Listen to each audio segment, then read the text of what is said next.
Sir ಇವತ್ತಿನ ವಿದ್ಯಾವಂತ agriculture ಪರಿಸ್ಥಿತಿ? ಸರ್ ಈ ಪರಿಸ್ಥಿತಿ ಏನಿಲ್ಲ. ಆ್ಯಕ್ಚುಲಿ ಕೆರೆ ಕಟ್ಟೆಗಳಲ್ಲೂ ಕೌಲಿಗಳಲ್ಲಿ ಎಲ್ಲೂ ನೀರಿಲ್ಲ. ನೀನು ಅದೇ ಪ್ರಾಬ್ಲಮ್ ಆಗೋದು ಆ್ಯಕ್ಚುಲಿ ಕಾಂಗ್ರೆಸ್ಗೆ. JDSಗೆ ಕುಮಾರಸ್ವಾಮಿ ಅವ್ರು ಏನಿದ್ದಾರೆ ಮಾಸ್ ಲೀಡರ್ ಅವರು. ನಾನು ಆ್ಯಕ್ಚುಲಿ ದರ್ಶನ್ ಪುಟ್ಟಣ್ಣನ ಫಾಲೋ ಈಗ ದರ್ಶನ್ ಪುಟ್ಟಣ್ಣಗೆ ಫಾಲೋ ಮಾಡ್ತೀನಿ ಅಂದರೆ ಕಾಂಗ್ರೆಸ್ಗೆ ವೋಟ್ ಮಾಡ್ದಂಗೆ MLA ಎಲೆಕ್ಷನ್ ನಾವು. ಬಟ್ ಈಗ ವಿಧಾನಸಭಾ ಎಲೆಕ್ಷನಲ್ಲಿ ಕುಮಾರಸ್ವಾಮಿ ಮಾಡೋಣ ಅಂತ ಆಸೆ ಇಟ್ಕೊಂಡಿದ್ದೆ. ಏನಕ್ಕೆ ಅಂದರೆ ಮಾಸ್ ಲೀಡರ್, ಒಬ್ಬರು ಮಾಸ್ ಲೀಡ್ರನ್ನ ಸೋಲಿಸಿದೆ. ಅದರಂತ ಈಗ ಯಾರು ಕಾಂಗ್ರೆಸ್ಸಿಂದ ನಿಂತ್ಕೊಳ್ತಿದ್ದಾರೆ ಸ್ಟಾರ್ ಚಂದ್ರ ಅವರು ರಾಜಕೀಯ ಗಂಧನೇ ಗೊತ್ತಿಲ್ಲ. ಅವ್ರನ್ನ ಕರ್ಕೊಬಂದು ದುಡ್ಡಿದೆ ಅಂತ ನಿಲ್ಲಿಸ್ತಾರೆ. ಸರ್ ಮಂಡ್ಯ ಜನ ಏನನ್ನು ನೋಡಿ ಓಟ್ ಹಾಕ್ತಾರೆ ಈಗ? ವ್ಯಕ್ತಿನ, ಜಾತಿನ, ದುಡ್ಡು? ಮಂಡ್ಯ ಡಿಸ್ಟಿಕ್ ಹೋಗ್ಬೇಕಾಗಿರೋದು ನೀರು, ಫ್ಯಾಕ್ಟ್ರಿ, ಬೆಳೆ, ಈ ಮೂರು ಸಿಕ್ಬಿಟ್ರೆ ಅವ್ರು ಎಲ್ಲರಿಗೂ ಯಾರಿದ್ರೂ ಸಪೋರ್ಟ್ ಮಾಡ್ತಾರೆ. ಬಟ್ ಸ್ಟಾರ್ ಚಂದ್ರು ಅವರು ಅವ್ರ ವೈಯಕ್ತಿಕವಾಗಿ ಅವ್ರಿಗೆ ರಾಜಕೀಯ ಬ್ಯಾಕ್ಗ್ರೌಂಡ್ ಅಲ್ಲ. ಅವ್ರು ಯಾರು ಅಂತ ಇಲ್ಲಿ ತಂಗೆ ಗೊತ್ತಿರಲಿಲ್ಲ. ಕುಮಾರಸ್ವಾಮಿ ಅವರಾದರೆ ಅವ್ರ ಜೀವನ ಪೂರ್ತಿ ರಾಜಕಾರಣ ಮಾಡೋರೆ, ರೈತರುಗಳಿಗೆ ಮಾಡ್ತಾರೆ. ಗ್ಯಾರಂಟಿಗಳು ಅಂತ ಎಲ್ಲನೂ ನಾವು ಹೇಳ್ದಂಗೆ ನುಡಿದಂತೆ ನಡ್ಕೊಂಡಿದ್ದೀವಿ, ಅದಕ್ಕೆ ಜನ ನಮ್ಮ ಕೈ ಹಿಡಿತಾರೆ ಅಂತ. ಸರ್ ಇಲ್ಲಿ ಸರ್ ಗಂಡದಿರ ಹತ್ರಕ್ಕಿಂತ ಹೆಣ್ತಿರು ಕೊಡ್ತವ್ರೆ ಅಷ್ಟೇ ಸರ್ ಅಲ್ವಾ? ಅದಕ್ಕಿಂತ ಇಲ್ಲಿ ಕೊಡ್ತವ್ರೆ ಅಷ್ಟೇ. ಇನ್ನು ಅದು ಗ್ಯಾರಂಟಿಗಳೇನು ಹೇಳ್ತಾರೆ BJP ಅದು ಕೊಟ್ಟಿಲ್ಲ, ಅಟ್ಲೀಸ್ಟ್ ಇವ್ರು ಹಂಗಾರು ಮಾಡ್ತಾವ್ರೆ ಅಂತ ಅಂತಾರೆ. ಸರ್ ಏನು ಅಭಿವೃದ್ಧಿ, ಏನು ಕೆಲಸಗಳಾಗ್ತಿಲ್ವಲ್ಲ ಸರ್ ಇದು ಮಾಡೋದು. ಈಗ ನೀವು ಕನ್ನಡಕ ಹಾಕಿರೋದೇ ಒಳ್ಳೇದಾಯ್ತು ಸರ್, ಯಾಕಂದ್ರೆ ಅಂಥ ವೋಲ್ಟೇಜ್, ಹೈ ವೋಲ್ಟೇಜ್ ಈಗ ಮಂಡ್ಯ ಅಂತಂದ್ರೆ ಏನಂತೀರ ಸರ್? ಹೈ ವೋಲ್ಟೇಜ್ ಏನಿಲ್ಲ ಈ ಸರಿ. ಕಾಂಗ್ರೆಸ್ ಅವರು ಓಟ್ 1 ಲಕ್ಷ ಕೊಟ್ಟರು, ಇಲ್ಲಿ ಜನ ಹಾಕದೆ ಕುಮಾರಣ್ಣಗೆ ಓಟ್ 1 ಲಕ್ಷ ಕೊಟ್ಟು. ಆಮೇಲೆ ಇನ್ನೊಂದು ತಿಳ್ಕೊಳ್ಳಿ, ಡಾಕ್ಟರ್ ರಾಜ್ಕುಮಾರ್ ಒಂದು ಮಾತು ಹೇಳೋರಲ್ಲ ಬಬ್ರುವಾಂತಲ್ಲಿ, ಶ್ರೀಕೃಷ್ಣನ ಬಿಟ್ಟು ಬಂದ ನೀನು ತೃಣಕ್ಕೆ ಸಮಾನ ಅಂತ.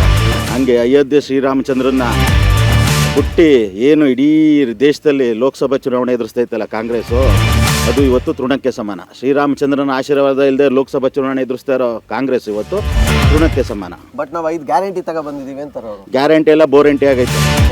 ಗ್ಯಾರಂಟಿ ಎಲ್ಲ ಬೋರೆಂಟಿ. ಈಗ ನೋಡಿದಿರಾ, ಈಗ 200 ಯೂನಿಟ್ ಮೇಲೆ 1 ಯೂನಿಟ್ ಆದ್ರೂ 25% ಟ್ಯಾಕ್ಸ್. 2,000 ಇದ್ರೆ 2,500 ಕಟ್ಟಬೇಕು ಹೊಸ ರೂಲ್ಸು ಕಾಂಗ್ರೆಸ್ದು. ಇವತ್ತು ನೋಡಿ, ಮೋದಿಯವರು, ದೇವೇಗೌಡರು, ಕುಮಾರಣ್ಣನ ಅಲೆ ಮುಂದೆ, ಅಂಬರೀಷ್ ಅಣ್ಣನೂ ಆಶೀರ್ವಾದ ಆಯ್ತು ಈ ಸರಿ. ಕಾಲಭೈರವ ಚುಂಚಿನ ಕಾಲಭೈರವನ ಆಶೀರ್ವಾದ ಕುಮಾರಣ್ಣನ ಜೊತೆ ಐತೆ. ಇವರು ಧೂಳು ಹಿಡಿಯೋಕ್ಕಾಗಲ್ಲ ಸರ್. ಮೈಸೂರು ಮಹಾರಾಜರು ಇಲ್ಲಿ ಧೂಳು ಹಿಡಿಯ ಅಂದ. ಇನ್ನೊಂದು ಡಾಕ್ಟರ್ ಮಂಜುನಾಥ್ ಅಂಥವ್ರನ್ನ ಗೆಲ್ಸಿದ್ರೆ ಅವ್ರು ನೋಡಿ ಇನ್ನೂ ಒಳ್ಳೆಯವರು ರಾಜಕಾರಣಕ್ಕೆ ಬರ್ತಾರೆ, ಇನ್ನೂ ಸಮಾಜ ಸೇವೆ ಮಾಡೋರು ರಾಜಕಾರಣಕ್ಕೆ ಬರ್ತಾರೆ. ಅಲ್ಲ, ಈಗ ಮೈತ್ರಿ ಬೇಕಾಗಿತ್ತಾ ನಿಮ್ಮ ಪ್ರಕಾರ ಇಬ್ರಿಗೂ? ಹೌದು, ಬೇಕಾಗಿತ್ತು. ಯಾಕೆಂದರೆ ಇವರು ಅವರೆಲ್ಲ ಒಗ್ಗಟ್ಟು. ಈಗ ನೋಡಿ, ನಾನು ಪುರಸಭಾ ಉಪಾಧ್ಯಕ್ಷ ಆಗಿದ್ದವನು ಶ್ರೀರಂಗಪಟ್ಟಣ, ಆಯಿತಾ. ನಾವು JDS ಇಂದ ಒಂದು ಪುರಸಭೆಯಲ್ಲಿ ಒಬ್ಬರು ಕ್ಯಾಂಡಿಡೇಟ್ ಮಾಡಿದ್ದು ಬಿಲ್ಲಲ್ಲಿ. ಅವ್ರಿಗೆ ನಾವು ಆರ್ಥಿಕ ಸಹಾಯನ ಮಾಡಿ ಓಪನ್ ಕ್ಯಾನ್ವಾಸ್ ಮಾಡಿ ಕಮ್ಮಿ ಹೋಟೆಲ್ಸ್ ಹೋದ್ರು. ಅವ್ರಿಗೆ ನಾವು ಕ್ಯಾನ್ವಾಸಿಗೆ ಕರೆದು JDSಗೆ. ಕುಮಾರಣ್ಣ ಇವತ್ತು ಚೆನ್ನಾಗಿ ಇದೊಂದು ಪಾಯಿಂಟ್ ಚೆನ್ನಾಗಿ ಇಟ್ಕೊಳ್ಳಿ. ಇವತ್ತು ಕುಮಾರಣ್ಣ ಯಾಕೆ ಮುಸ್ಲಿಂ ಜನಾಂಗದ ಬಗ್ಗೆ ಬೇಜಾರಾಗೋರು ಅನ್ನೋಕ್ಕೆ ಇದೊಂದು ಉದಾಹರಣೆ ಕೊಡ್ತೀನಿ. ನಾನು ಕ್ಯಾನ್ವಾಸಿಗೆ ಬಪ್ಪ ಅಂತ ಕರೆದೆ ಅವನ್ನ, 14ನೇ ಮಾಡೋನು ಬಿಲ್ಲಲ್ಲಿ. ಇಲ್ಲ ಅಣ್ಣ, ನೀವೆಲ್ಲ ನಮ್ಗೆ ಹೆಲ್ಪ್ ಮಾಡಿದಿರಿ, ದುಡ್ಡು ಕೊಟ್ರಿ, ಸಹಾಯ ಮಾಡಿದ್ರಿ, ಓಟ್ ಹಾಕ್ಸಿದ್ರಿ, ಕಮ್ಮಿ ಹೋಟೆಲ್ಸ್ ಹೋತೆ, ಮತ್ತು ಬಾ ಕ್ಯಾನ್ವಾಸ್ಗೆ ಅಂತ. ಇಲ್ಲ ಅಣ್ಣ, ಬರೋಕ್ಕಾಗಲ್ಲ, ನಾವು ನಮ್ಮ ಮಸೀದಿಲಿ ಮೌಲ್ಯಗಳು ಹೇಳೋರೆ, ಎಲ್ಲರೂ ಕುಣಿಸ್ಕೊಂಡು ಸಾಮೂಹಿಕವಾಗಿ ನೀವೆಲ್ಲ ಕಾಂಗ್ರೆಸ್ಗೆ ಮಾಡಬೇಕು ಅಂತ ಪ್ರಮಾಣ ಮಾಡ್ಸೋರೆ. ಮತ್ತು ನಾವೆಲ್ಲ ಮಾಡೋದೇನಪ್ಪ ಅಂದರೆ, ಅಣ್ಣ ನೀವೆಲ್ಲ ಹೆಲ್ಪ್ ಮಾಡಿದ್ದೀರಿ ನಿಜ, ಆದರೆ ನಾವು ಅವ್ರ ಮಾತು ಕೇಳಬೇಕಲ್ಲ ಅಂತ. ಈ ಮಟ್ಟಕ್ಕೆ ಅವರು ಒಂದಾದಾಗ ನಾವ್ಯಾಕೆ ಒಂದಾಗಬಾರ್ದು? ನಾವು ನೋಡ್ಕೊಂಡು ನಿಂತ್ಕೊಂಡು ಕಳೆಕಾಯಿ ತಿನ್ಬೇಕಾ? ಅವ್ರು ನೋಡ್ಕೊಂಡು ನಿಂತ್ಕೊಂಡು ನಾಳೆ ಈಗ ರಾಮೇಶ್ವರಂ ಬ್ಲಾಸ್ಟ್ ಹಾಕೋರೆ ಯಾವುದೋ ಕೆಫೆ, ನಾಳೆ ಬಂದು ನಮ್ಮ ಮನೆ ಒಳಗೆ ಬ್ಯಾಂಬ್ ಹಾಕ್ತಾರೆ.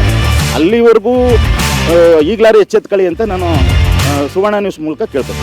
ಈಗ ನಿಮ್ಮ ಪ್ರಕಾರ ಕುಮಾರಣ್ಣವರು ಸಲ ಪಕ್ಕ ಹೊಡಿತಾರೆ ಅಂತ? ಪಕ್ಕ ಅಲ್ಲ, ಅವ್ರು ಧೂಳು ಹಿಡಿಯೋಕ್ಕಾಗಲ್ಲ. ಕುಮಾರಣ್ಣ ಧೂಳು ಹಿಡಿಯೋಕ್ಕಾಗಲ್ಲ. ಲೀಡಿಂಗಲ್ಲಿ ಹೊಡಿತಾರೆ ಸರ್, ಕಮ್ಮಿ ಅಂದರೂ 4.5 ಲಕ್ಷ 5 ಲಕ್ಷ ಲೀಡರ್ ಗೆಲ್ತಾರೆ.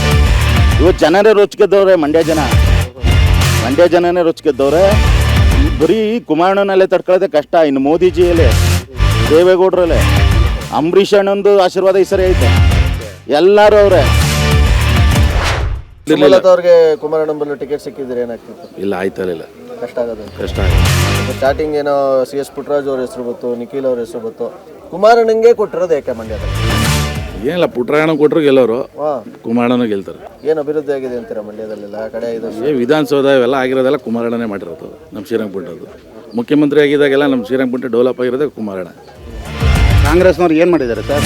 ಗ್ಯಾರಂಟಿ ಅಂದ್ಬಿಡೋದನ್ನು ನಮ್ಮ ತಕ್ಕಿತ್ತಿ ಬೇರೆಯವ್ರು ಕೊಡೋದು ಅವ್ರದ್ದು ಇರುತ್ತೆ. ಅವರಿಂದ ಏನು ಅಭಿವೃದ್ಧಿ ಏನು ಮಾಡಿಲ್ಲ. ಈಗ ನಮ್ಮ ಟ್ಯಾಕ್ಸ್ ಕಿತ್ತಿ ಪ್ರತಿಯೊಂದಕ್ಕೂ ಟ್ಯಾಕ್ಸ್ ಕೊಟ್ಬಿಟ್ಟು ಗ್ಯಾರಂಟಿ ಅಂದ್ಬಿಟ್ಟು ಯಾವ ಗ್ಯಾರಂಟಿ ಇದು ಏನಿದಿಲ್ಲ. ಅದಕ್ಕೆ ಕುಮಾರಣ್ಣ ಆದರೆ ನಮ್ಮ ಮಂಡ್ಯ ಜಿಲ್ಲೆ ಬಂದರೆ ಮಿನಿಸ್ಟ್ರು ಆಯ್ತಾರೆ. ಹೆಂಗಿದ್ರು ಆಯ್ತಾರ ಸೆಂಟ್ರಲಲ್ಲಿ ಮಿನಿಸ್ಟರ್ ಆಯ್ತಾರೆ. ಪಕ್ಕ ಗ್ಯಾರಂಟಿ ಮಿನಿಸ್ಟರ್ ಆಯ್ತಾರೆ. ಮಿನಿಸ್ಟರ್ ಆದಾಗ ಮಂಡ್ಯ ಅಭಿವೃದ್ಧಿ ಆಗ್ತದೆ. ಖಂಡಿತವಾಗ್ಲೂ ಒಳ್ಳೇದಾಗುತ್ತೆ ಮಂಡ್ಯ ಜಿಲ್ಲೆ. ಮಂಡ್ಯ ಜನ ಏನು ನೋಡಿ ಓಟ್ ಹಾಕ್ತಾರೆ ಸರ್? ಜಾತಿ ನೋಡಿ ಓಟ್ ಹಾಕ್ತಾರ, ಪಕ್ಷ ನೋಡಿ ಓಟ್ ಹಾಕ್ತಾರ? ವ್ಯಕ್ತಿ ಪಕ್ಷ ಏನಲ್ಲ ಸರ್, ವ್ಯಕ್ತಿ ನೋಡೇ ಓಟ್ ಹಾಕೋದು.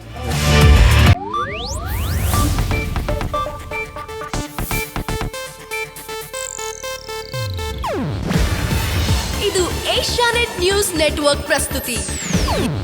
ನೀವು ನೋಡ್ತಿದ್ದೀರಾ ಏಷ್ಯಾನೆಟ್ ಸುವರ್ಣ ನ್ಯೂಸ್.